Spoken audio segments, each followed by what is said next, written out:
Hey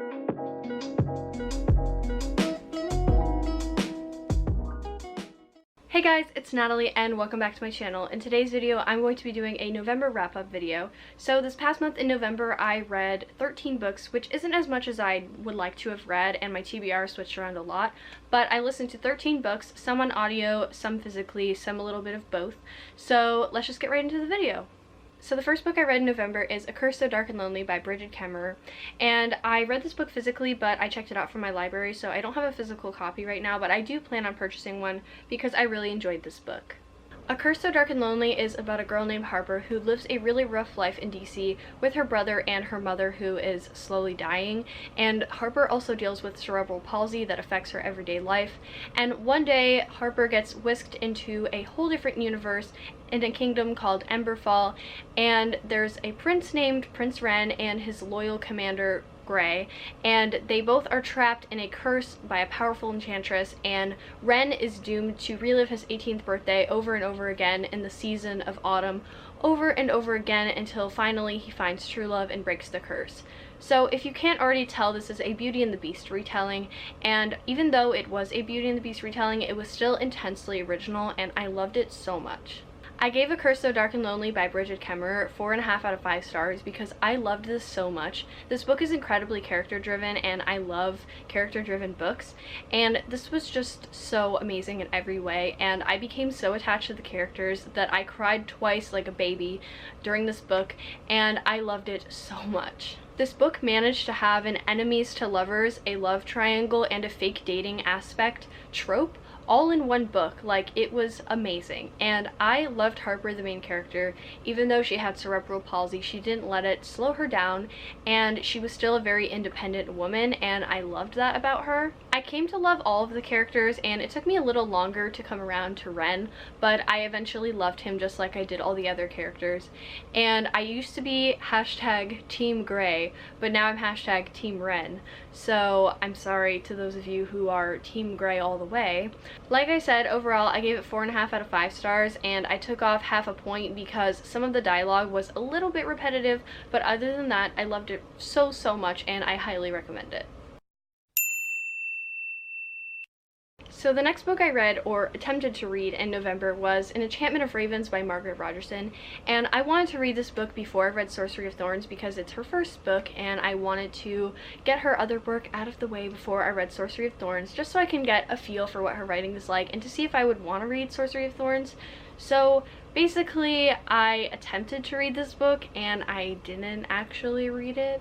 I DNF'd this book at about 45% because I tried to make it to 50%, because when I feel like I'm going to DNF a book, I try to get 50% of the way through just so that I can give it a fair fighting chance, and if at 50% I decide that I don't want to read it anymore, I don't.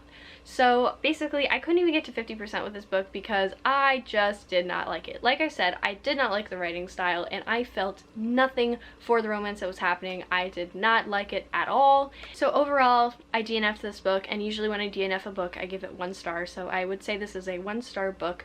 Like I said, don't like the writing style, I don't really care about the romance. It was like insta-love, very one-sided. There was a power dynamic I didn't like. I just could not vibe with this book, and I am so sorry to everyone who loves this book with their beating heart, but I just didn't like it. So the next book I read in November is Wilder Girls by Rory Power, and I checked this book out from the library and I don't have a physical copy, but I do plan on getting one because I loved this book so much. Wilder Girls is a book that was super hyped up, but also had really mixed reviews. It either had 1-star reviews or 5-star reviews, and it was rare to see reviews that were in between, and I'm always really interested to read books that have such divided reviews. So if you aren't aware of what Wilder Girls is about, it's about an island, and it has a school on it called Raxter High for Girls, and it gets quarantined and cut off from the rest of the world because there is this kind of island-wide disease spreading over the island called the Tox, and the Tox affects everyone differently. Sometimes it instantly kills the host, sometimes it gives them a second spine, or they'll grow scales or something like that, and this book was everything. I feel like I didn't give you guys a very good description, so I'm going to add on to that a little bit. So basically the main character is named Hetty and her best friend is named Byatt, and one day Byatt goes missing on the island and they aren't supposed to leave the grounds of Raxter High unless they are leaving to go get supplies that the Navy drops off for them. But other than that, they aren't allowed to leave the school grounds and wander the island because there are things that are dangerous out there, and there are animals who are also genetically altered and messed up because of the talks. And one day when Byatt goes missing, Hetty is determined to find her because they are best friends, and it kind of just follows the story from there. So I loved this book so much, and I gave it 5 stars. I gave it 5 stars because it was so good. This book was exactly my cup of tea in every way. It was so creepy, and I was physically cringing at these gory descriptions of things, and it was just amazing. I loved that there was feminist and queer representation in this book, and I just loved everything about this. It's really rare that you come across a book where every single character, except for maybe 1 or 2, are women, and I just loved how all of these women on the island became like badass survivalists just to get by and have been coping with the talks. And I just loved the lore of the talks, and if I had to describe this book, I would say it's a feminist, queer, Lord of the Flies meets Annihilation meets YA kind of thing, and I don't really know how else to describe this, but it was so good, and I really loved the writing style. I believe that Rory Power, the author, has a degree in prose fiction, and so a lot of this was written in prose, so I just found this so beautiful and haunting, and I loved it so much, and it is definitely one of my favorite books of the year. So yeah, overall I gave this book 5 stars and it was amazing, but I don't recommend it if you have a very weak stomach because this is a horror story and it's very gory and there's animal deaths and things like that. So if you don't like that kind of thing, I wouldn't recommend this, but other than that, I loved it so much and I can't wait to get my hands on a physical copy. So the next book I read is Frankly in Love by David Yoon, and if you aren't aware, this is David Yoon's debut novel, and he's actually the husband of Nicola Yoon, who's a very popular YA contemporary romance author, and I wanted to see how his writing style differs from Nicola Yoon's and to see if maybe I would like it better, if I would like it less, because I've really struggled with loving Nicola Yoon's work, so I really wanted to see if I liked her husband's work. So Frankly in Love is about a boy named Frank Lee who is Korean American, and he struggles a lot with his identity, and he has immigrant parents who expect him to date a Korean or Korean American girl, but Frank Lee falls in love with a white girl, so he is in a dilemma.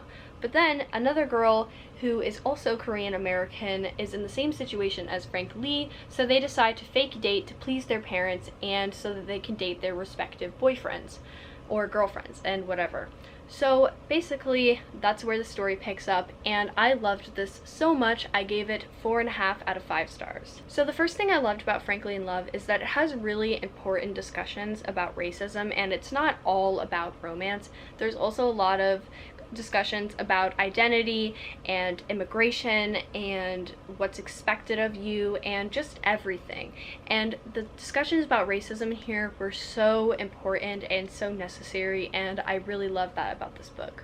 I also really enjoyed the relationships in this book because all of them were so different, and it really showed that love can take many forms with different people and different times in your life, and so I really enjoyed that aspect of it. I also really enjoyed the writing style, and I call it witty but pretty. So it has a lot of funny stuff and funny banter, but it's also very pretty in the writing style, and there was a lot of quotes from this book that I loved. I really enjoyed every single character in this book, and I just fell in love with all of them. So like I said, I gave this 4.5 out of 5 stars because I loved this book for the most part, but there was one thing about the book that really did not sit right with me, and it was the way one of the characters came out, and I feel like it was done in a very harmful way. Well, not harmful, but not really right, not really morally ethic, if you would say. I don't know. I just didn't really like how the coming out thing happened, and I wish that it was a heartfelt coming out between friends and had a good discussion about what that means for the different characters. But I don't know, I just wish that it was done differently. without saying too much. But other than that, I love this book so much, and it was 4.5 out of 5 stars. I love hard-hitting contemporary with a little hint of romance. So yeah, I love this so much and I highly recommend it. The next book I read in November is Lock Every Door by Riley Sager, and this is a very popular and hyped up thriller that has been all over Bookstagram and BookTube in the past couple of months. And it is about a girl named Jules who is kind of down on her luck. She just got out of a relationship. She's kind of struggling to get back on her feet. And basically she comes across an ad for an apartment sitting job that seems way too good to be true. It pays really well, and the apartment is a very prestigious building in Manhattan. So it seems way too good to be true. There's a lot of rules for this apartment sitting job that are kind of fishy to her, but she takes the job anyway because it seems like a really good deal. Then something happens that provokes Jules to explore more of the apartment building, which she's not really supposed to do. She's not supposed to leave the apartment at night. She's not supposed to talk with other tenants, but she does because something happens that provokes her to do so. And basically it all goes downhill from there. So I gave Lock Every Door by Riley Sager 4.5 out of 5 stars. I really enjoyed this, and I think that this was a really well put together thriller. The impending sense of panic and doom really escalates the more you read the book and the more little hints and clues that you find out about, and you just feel a sense of dread as you read the book, and it just gets way worse. If you guys have seen some of my other videos, you would know that I don't read a lot of thrillers, but I'm starting to slowly dip my toe into the water and try out more thrillers because so far I've enjoyed most of the ones I've read so far. I didn't see any of the twists coming, and I could not have predicted the ending at all, so I really liked that about it. And overall, like I said, I gave this 4.5 out of 5 stars. I didn't give it 5 out of 5 because some aspects of the story were just a little too convenient, and I like the character to struggle a little bit and not have everything be a perfect ending. But other than that, I really enjoyed this book, and I think this is my favorite thriller that I've read so far. So the next book I read is Leah On The Offbeat by Becky Albertalli, and this is the spin-off slash sequel to Simon vs. the Homo Sapiens Agenda, which I gave a 3-star rating to initially, but I actually changed it to a 4-star rating because I deducted a point for not liking Leah at all, and so I gave it a 3-star rating. But since I read this book and I liked Leah, I decided to go back and change it to a 4-star rating. So basically Leah On The Offbeat is about Leah's life and her sexuality and struggling with her weight and everything like that, and I gave this book 4 stars. I'm really happy that I decided to read Leah On The Offbeat and give Leah a second chance because I found out that I actually like her and I have a lot in common with her, and I just felt really connected to her as a character, and I kind of understood why she was angry and lashed out in the way that she did. Just her attitude and the way that she carries herself reminds me a lot of myself and the ways that she's struggled with her own sexuality like I have, and I just felt so connected to her as a character. And so overall I gave Leah On The Offbeat 4 out of 5 stars. I really enjoyed it, and I think it had really great representation like all of Becky Albertalli's books, and it also dealt with weight issues and things like that. I found the romance really adorable, and I just connected with Leah a lot, so I highly recommend this book, and I think that if you haven't read this sequel slash spin-off yet, you definitely should.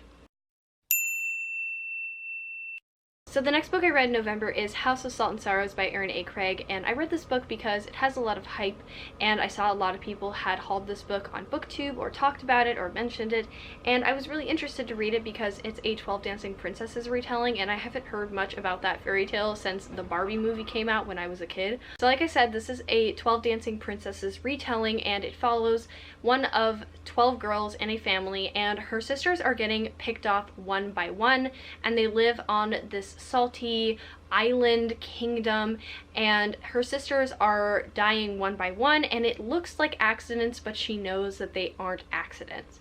So basically this follows her story trying to figure out what happened to her sisters. So I want to start off by saying I really liked the premise of this book, and I really enjoyed how atmospheric it was and the descriptions and everything like that. Like the way things were described was so beautiful. I really enjoyed the writing style, but the plot and the dialogue is where it fell flat for me. So there is a romance that happens in this book, and it takes up the entire middle section of the book, and it feels like the main character forgets that her initial mission of the book was to solve her sister's murders, and she just gets whisked away into this romance, and it's almost like she completely forgets what she was trying to do. And that just kind of like bothered me because I wanted to learn more about why her sisters were getting killed and not so much as to her romance. And as far as the romance goes, I was not interested in it at all. I did not care about the love interest, and I just didn't really care for their relationship at all. I also found the dialogue to be really, really dry and really, really repetitive, and I just really lost interest the further the book went on. And I tried listening to some of this on audio, but the audiobook narrator that I had been listening to sounded like Siri and just sounded wholly uninterested in what she was doing. So it was really a struggle for me to finish this book. I think it took me a whole week to finish it, even though it's not super long. Please ignore my cat. But anyway, I gave House of Salt and Sorrows by Aaron A. Craig 3.5 out of 5 stars because, like I said, I really enjoyed the premise of this book. I really liked the writing style, I found it really atmospheric, and I really liked the psychological dread that was happening throughout the book. But on the same hand, I didn't really love how the dialogue was. It was very dry and repetitive, and it felt very dragged out, and I really only liked the 150 last pages of the book, and I wish the entire book was written like that, like very suspenseful and scary and things like that.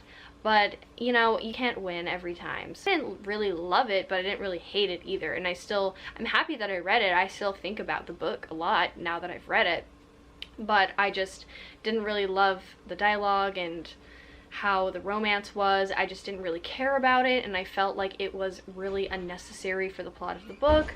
But yeah, so that is House of Salt and Sorrows by Aaron A. Craig. 3.5 out of 5 stars. The next book I read in November is Love, Stargirl by Jerry Spinelli, and this is the sequel / companion novel to Stargirl by Jerry Spinelli, which I read in September and I gave a 4-star rating to, so I was really interested to read this one because this time it's from Stargirl's perspective, and it just follows the story after it left off in the first book, but this time it's just through her perspective. And I gave this book 3.5 out of 5 stars because I just didn't think it was really necessary. I liked how in the first book Stargirl was kind of just a mystery, but I do feel like it was kind of unnecessary. But like I said, I still enjoyed it. I listened to this on audiobook, and I actually really loved the audiobook. It was narrated by Mandy Siegfried, and I really enjoyed how she narrated because it just really brought it to life. So I highly recommend the audiobook for Love, Stargirl. I can't speak for Stargirl the first book because I think it's narrated by someone else, but the second one was a really good audiobook that I highly recommend, and it's only a couple of hours long. It's not super long. I listened to this one at work and I finished it in a day. So yeah, I highly recommend Love, Stargirl audiobook by Jerry Spinelli and narrated by Mandy Siegfried. So like I said, overall, 3.5 out of 5 stars. I didn't love it, I didn't hate it, but I think it was really fun to listen to, and the audiobook is really great. So the next 2 books I read in November are actually both books that I read for the Buzzword Readathon hosted by Books and Lala, and it took place from November 18th to November 24th.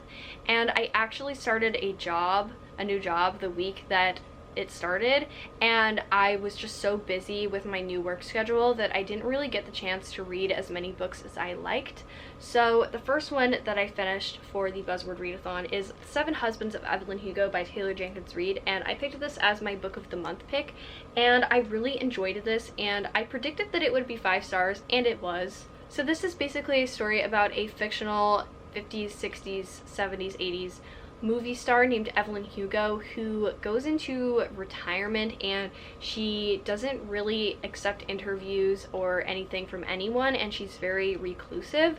But one day she picks a reporter named Monique Grant to interview her, which is completely random because Monique has no high status in the journaling community, and Evelyn kind of just randomly picks her.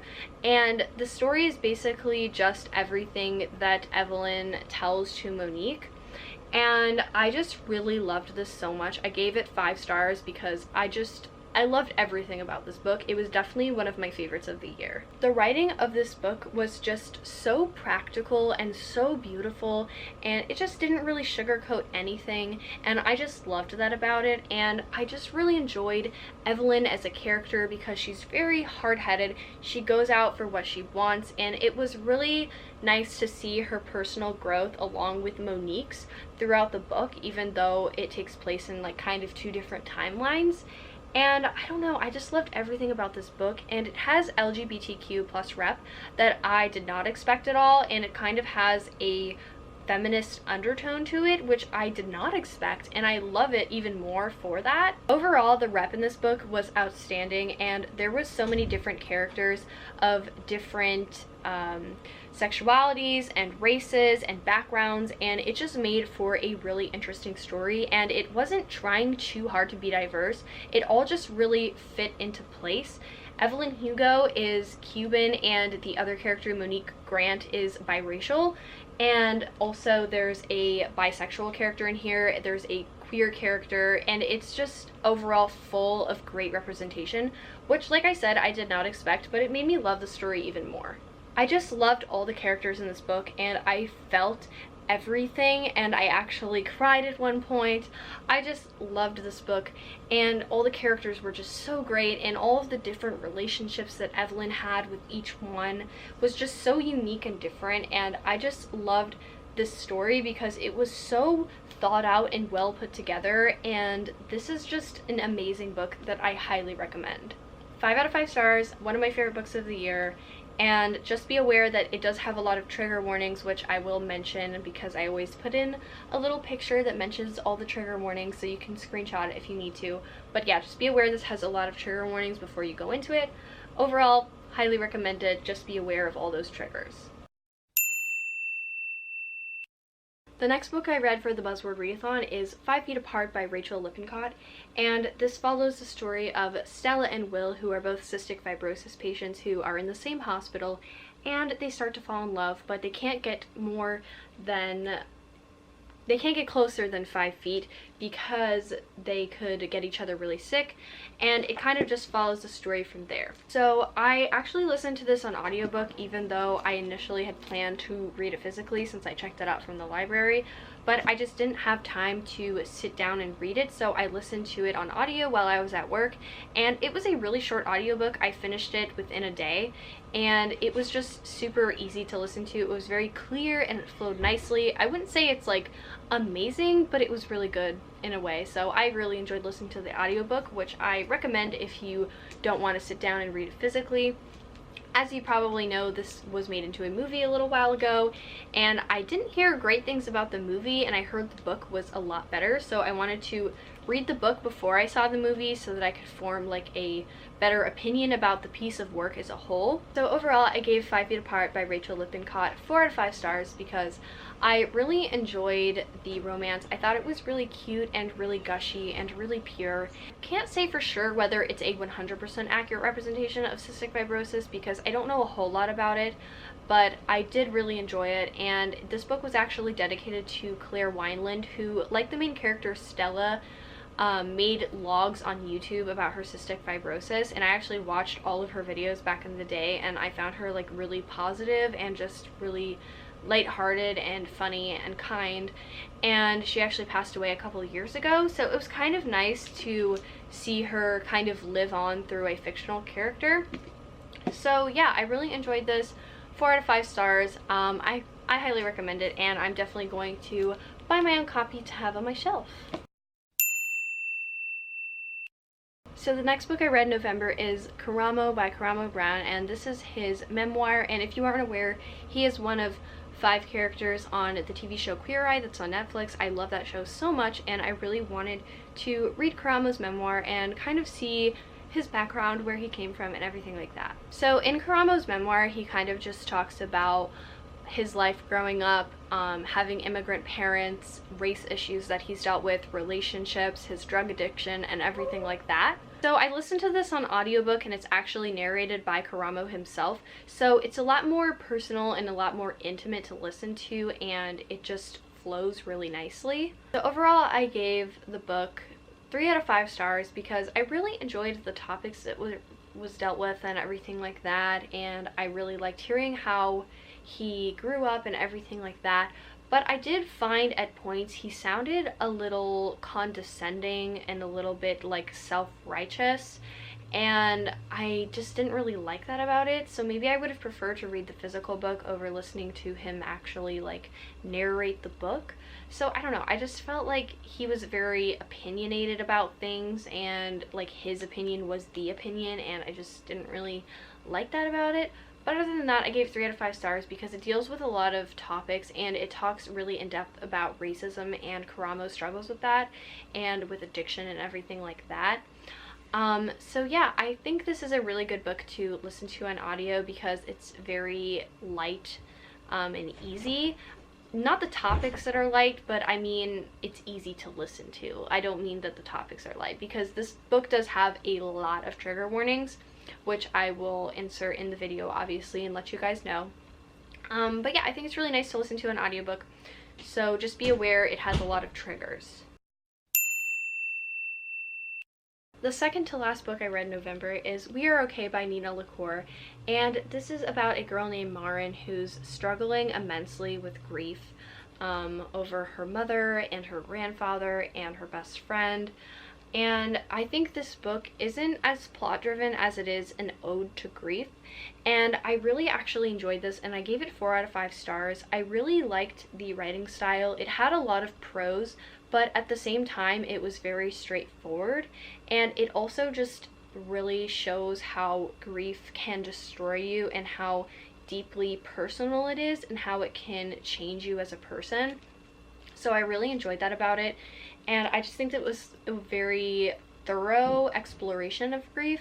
I really also enjoyed that there was LGBTQ plus rep in this book, and I really liked that about it. And overall, I just really liked this book, and I can't think of anything super singular that I didn't like about it. This just has very complex relationships, and it deals with grief in such a raw and real way, and it kind of gives me similar vibes to Girl in Pieces by Kathleen Glasgow. And so if you liked that book, you might like this one.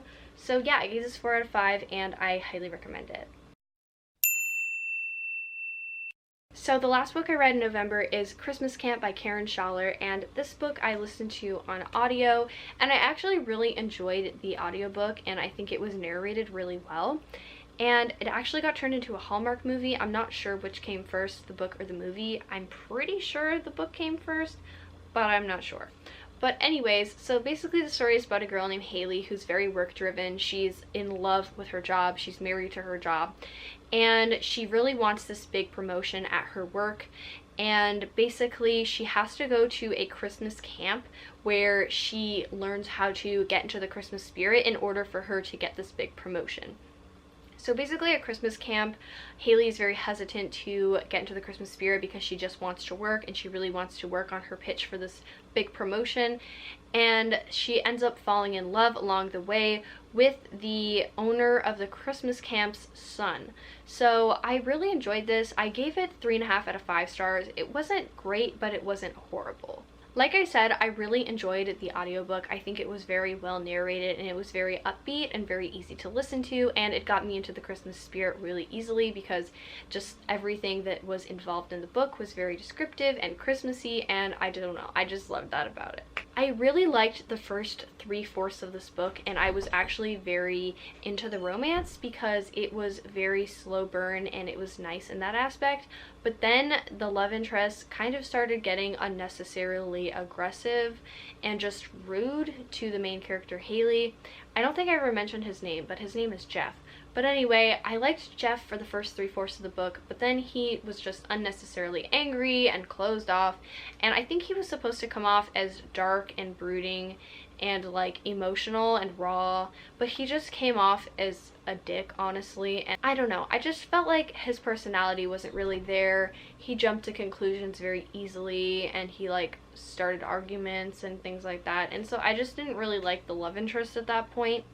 I also found this to be kind of cheesy, and the dialogue was so repetitive. I swear the phrase "and everyone laughed" was used 600 times. Like every other sentence, like someone would say something like remotely funny and then it would say, and everyone laughed. And it just got so repetitive and I just like could not stand it and it was driving me crazy. So overall, like I said, I gave it 3.5 out of 5 stars because I liked the romance for the first 3/4 of the book, and I think it was very good for getting me into the Christmas spirit and everything like that. And I really liked the premise of the book itself, but I just didn't really like the love interest during the last part of the book, and I just found the dialogue to be very repetitive and it was kind of cheesy and convenient. I think my favorite character in this book was honestly the dog, but you know, I think I recommend it because it just really gets you into the Christmas spirit. It's not like amazing or anything, but it's just like, I'm thinking of Christmas and it's getting me into the Christmas spirit. So I would say I recommend it. So I think that concludes my November wrap-up. I read a lot of audiobooks this month, and I think that I'm going to read more in the future because it's just so easy to listen to at my job because I don't really have to talk to anyone or interact with anyone. So it's really just pop in my headphones, listen to an audiobook, and get to work. So I definitely think I'm going to be listening to more in the future, and I promise I'm going to try to get a better video editor so that I can actually insert a picture of the book cover instead of holding up a picture of it on my tablet.